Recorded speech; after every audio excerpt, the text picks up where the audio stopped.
si quand tu réussis quelque chose, c'est la chance, et quand tu échoues, c'est de ta faute. On va regarder ça ensemble, et tu as sûrement ce qu'on appelle le syndrome de l'imposteur. Donc c'est bien de se remettre en question, de douter un peu, mais à un moment donné, ça devient problématique, parce que ça nous empêche de nous épanouir, ça nous empêche d'avancer, que ce soit sur le pro ou le perso. On va aujourd'hui regarder ça ensemble, essayer de comprendre du coup les causes, et voir comment on peut l'atténuer, pouvoir surmonter cette problématique. Bon, on va commencer par bien le reconnaître, parce que c'est bien de comprendre tout ça, mais déjà, est-ce que vous arrivez à bien le reconnaître sur vous ou autour de vous? Ça va être plus facile de reconnaître sur les autres, c'est toujours plus facile sur les autres. Donc en fait, on va toujours avoir des personnes autour de soi, ou pas, mais on a déjà vu ce genre de personne qui va manquer de confiance en soi, qui va pas reconnaître ses réussites. On a beau lui dire, mais attends, c'est grâce à toi que t'as réussi telle ou telle chose, mais cette personne-là va être bloquée à chaque fois, elle va dire, bah non, c'est le hasard, c'est telle personne qui m'a aidé, c'est le hasard, la chance qui a permis cette réussite. Donc impossible de s'attribuer sa réussite à elle-même, elle va toujours reposer sur l'autre. Quand je dis autre, donc ça va être autre personne ou chance. Ça arrive aussi sur toi-même de reconnaître cette problématique, on va dire, ce syndrome de l'imposteur, c'est qu'on va se dire, bah non, je suis pas à ma place, je me sens pas légitime, c'est sûrement le hasard qui a fait que je me suis retrouvé là, ils avaient personne d'autre pour ce poste, pour ce contrat, etc. Et du coup, je me retrouve ici, je me dis qu'un jour ou l'autre, ils vont reconnaître, ils vont savoir que finalement, je fais n'importe quoi, que je suis complètement nul, et que je mérite pas du tout ce que je reçois ou je suis, etc. Et ce qui va se passer, c'est que même le fait de recevoir des compliments, ça va empirer cette sensation en fait de stress et d'anxiété, parce qu'on va se dire c'est pire, c'est qu'ils ont remarqué que je suis bon dans la tromperie, donc je réussis bien mon imposture, ils arrivent même pas à capter que je suis nul et qu'un jour ou l'autre ça va tomber. Et ça on l'a même sur des personnes connues, donc des personnalités connues qui vont avoir ce syndrome-là. Il y a eu des témoignages, j'ai trouvé pas mal de témoignages sur internet.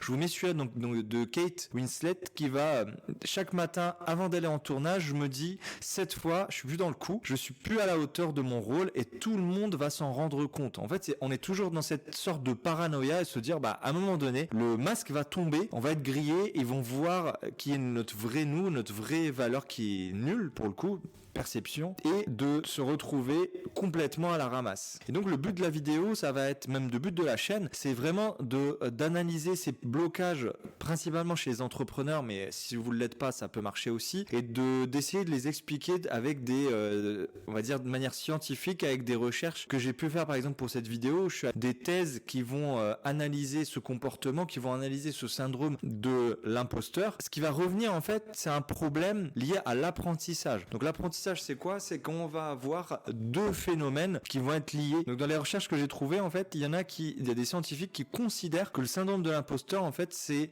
un problème d'apprentissage inadapté. Ça veut dire l'apprentissage, c'est quoi? C'est qu'on va lier deux événements, donc cause à effet, on va apprendre et se dire, ok, ça marche comme ça. Donc syndrome de l'imposteur, c'est un peu le même principe. Donc on va lier ou pas à la bonne personne, pas à la bonne chose, du coup deux événements. Un exemple d'apprentissage inadapté, ça va être la superstition. Donc on a ici l'exemple d'un rat qu'on va mettre dans une cage avec un levier qui va actionner du coup une récompense, du coup une friandise. À chaque fois que le rat va appuyer sur ce levier, il va recevoir du coup une friandise. Mais au début, ce qu'il va faire, c'est qu'il va faire des tours de sa cage et à ce moment-là, il va se rendre compte que à un moment donné, il a reçu sa friandise et il va se dire ok, il va lier cet événement de la friandise, il va le lier au fait de faire ses tours de cage. Et il va pas le mettre en relation avec le levier. Donc on va avoir une superstition qui va se mettre en place et il va se dire ok, il faut que je fasse 2-3 tours, etc. pour recevoir ma récompense. Donc en fait, il va attribuer cette réussite, donc de recevoir la friandise, au fait de faire des tours de cage et non pas au fait d'actionner ce levier. Vous allez voir où je veux en venir.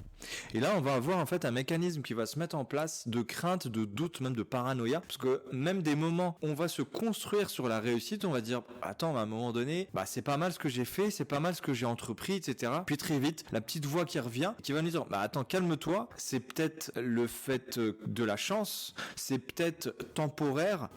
On va se remettre dans ce mécanisme de doute et d'auto-sabotage, parce qu'on va dire attends, il faut pas que je me repose sur mes lauriers, ça va pas le faire et tout va s'effondrer. Et le risque de ça, c'est vraiment de sans se rendre compte, aller de faire vraiment qu'il y a ce qu'on appelle de l'auto-sabotage. C'est que je vais moi-même, si j'ai bien développé mon entreprise, ça commence à bien marcher, je vais me dire ok, c'est de la chance, c'est pas parce que je suis allé prospecter, j'ai construit mon site, mes offres, etc. Enfin, je prends un exemple comme un autre, mais c'est vraiment de la chance et du coup tout va s'effondrer du jour au lendemain. Et en fait tout ça, ça vient pas de nulle part, ça vient de notre passé. Du coup l'homme devait survivre, donc devait à chaque fois survivre, devait douter de beaucoup de choses et donc se focaliser sur le négatif, d'où le fameux truc où on retrouve les mauvais avis se mettent plus facilement que les bons avis. Et on va aller chercher les raisons de ce mécanisme, on va aller chercher un peu dans l'enfance. C'est vrai qu'il y a pas mal de choses qui se font, le but c'est pas tout mettre sur les parents, mais c'est d'essayer vraiment de comprendre le mécanisme, déjà nous-mêmes, et d'éviter de le recréer avec des enfants de notre entourage ou nos propres enfants, et essayer de comprendre sur nous-mêmes pour déjà déconstruire ce mécanisme qui s'est mis en place en fait depuis pas mal d'années. Donc là, dans les recherches que je vous mets bien sûr en description, je vous mets toutes mes sources, et on a quelque chose qui revient beaucoup, ça va être un parent qui prend le contrôle mais sans faire exprès. Le but, le parent va pas être mal intentionné, mais c'est qu'il va prendre le contrôle. Vous avez un enfant qui est sur une activité, qui est sur un jeu, qui réussit pas, je prends un exemple au hasard, c'est les fameuses formes que vous allez mettre, enfin que l'enfant va mettre dans un trou qui correspond, et on va vouloir l'aider pour réussir à le mettre, et c'est ça qui va, pas obligatoirement, mais c'est ça qui va aider à la mise en place du syndrome de l'imposteur par la suite. C'est que l'enfant va se dire il y a une bonne façon de faire et il faut faire que cette manière-là, et va aller chercher cette réussite, je mets des grosses guillemets, va chercher cette réussite pour plaire aux parents, avoir l'approbation du parent, et en fait ça va détourner l'attribution du coup de cette réussite qui est à soi-même. Donc ça va créer une sorte de mécanisme superstitieux, c'est de se dire ok, je dois faire de telle manière pour avoir l'approbation du parent. Et ça va pas s'atténuer parce qu'arriver à l'âge adulte, surtout avec une société comme la nôtre, il y a beaucoup de compétition, que ce soit une compétition réelle ou perçue comme telle, parce que des fois on va se comparer sur les réseaux sociaux principalement, que ce soit LinkedIn ou Instagram, on va se comparer, et bien sûr, sur ces réseaux sociaux, on va mettre le plus beau, le plus merveilleux, etc. Ça va créer une sorte de compétition perçue comme telle ou réelle qui va bloquer complètement la personne dans ce mécanisme de remise en question, de doute pour son propre épanouissement, et on va avoir souvent donc ce type de personnalité qui va être plus touchée par le syndrome de l'imposteur. Ça va être les fameuses personnes, les perfectionnistes, donc qui vont trop en faire parce qu'ils sont sûrs d'être des imposteurs, ils sont sûrs de tricher au fond d'eux, et donc ils vont trop en faire pour essayer de compenser ce décalage qui est bien sûr perçu par eux-mêmes. C'est pas réel, on va faire un débat sur le réel ou pas, mais du coup ça va être perçu, donc ça vient vraiment que de eux-mêmes, et on va trop en faire, donc on va avoir de l'épuisement, on va avoir du burn-out, et on va avoir vraiment un cercle vicieux qui va se mettre en place, parce qu'on va dire ok, j'ai fait 1 milliard d'efforts pour réussir tel projet, derrière je confirme cette imposture avec moi-même, et ce qui fait que je vais recevoir des compliments parce que j'en ai fait des tonnes,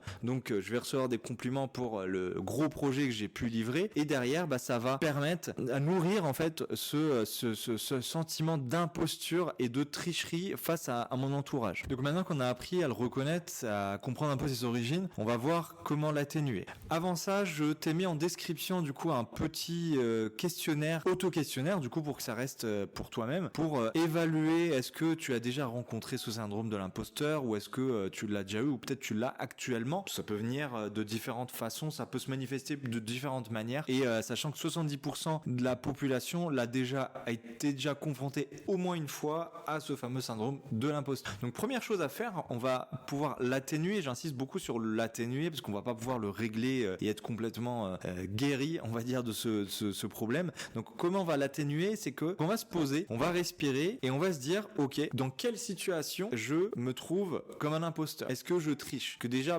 50% de la guérison va se faire sur le fait de se poser la question si je suis un imposteur ou pas, parce qu'un vrai imposteur du coup est dans dans un autre système. Ça va pas du tout être le cas pour si on est en remise en question, si on est en doute, si on est mal à l'aise du coup avec ça. On va se dire, ok, dans quelle situation j'ai eu de la chance pour réussir telle chose. Donc on va prendre ce cas-là et ce qu'on va faire, c'est qu'on va essayer vraiment de comprendre pourquoi j'ai réussi, pourquoi j'ai obtenu, je sais pas moi, tel ou tel contrat, pourquoi j'ai réussi tel ou tel projet ou pourquoi j'ai réussi telle ou telle chose. Et on va se dire vraiment se poser à analyser grâce à qui. Si c'est grâce à quelqu'un et qu'on va attribuer complètement cette réussite à cette personne-là, et ben je vous le dis que pas du tout. C'est qu'il faut se dire, c'est que grâce à moi, j'ai réussi à embarquer cette personne dans le projet, j'ai réussi à l'intéresser, à lui vendre du coup ce projet-là. On va pas attribuer la réussite à l'autre, mais bien à nous-mêmes pour se dire, ok, on va se calmer. C'est grâce à moi que, de manière directe ou indirecte, que j'ai réussi telle chose. Et ce qu'on va faire, c'est que par la suite, c'est qu'on va se fixer ce qu'on appelle des objectifs SMART pour vraiment essayer d'objectiver le maximum de l'analyse de tel événement et comprendre le mécanisme qu'il y a derrière. Et de se dire, ok, je suis pas un imposteur, c'est que j'ai développé telle capacité de manière directe ou indirecte parce que j'ai fait une formation ou parce que par expérience j'ai réussi à capter. Le problème c'est que souvent par expérience on apprend pas mal de choses et on est bridé, en fait on est conditionné à valider nos compétences grâce aux formations. Je dis pas que les formations sont pas bonnes, mais c'est que ça permet juste certains moments, on a tellement d'expérience dans tel domaine qu'on peut apprendre très vite, on maîtrise finalement cette compétence mais on n'a pas le certificat pour dire bravo, tu sais faire ou tu connais maintenant cette compétence. On a fait un peu le tour, j'espère que la vidéo t'a plu, que ça a permis un peu de voir qu'il y a des explications finalement et de dédiaboliser tes sensations et tes ressentis. Ça serait bien de mettre en commentaire, je sais pas si toi-même tu sens que tu as ce qu'on appelle le fameux syndrome de l'imposteur ou tu as réussi à le surmonter dans certaines situations. N'hésite pas à mettre en commentaire du coup telle situation ou telle chose qui t'a aidé du coup à reconnaître et ou surmonter du coup ce syndrome de l'imposteur. Et je te dis à bientôt.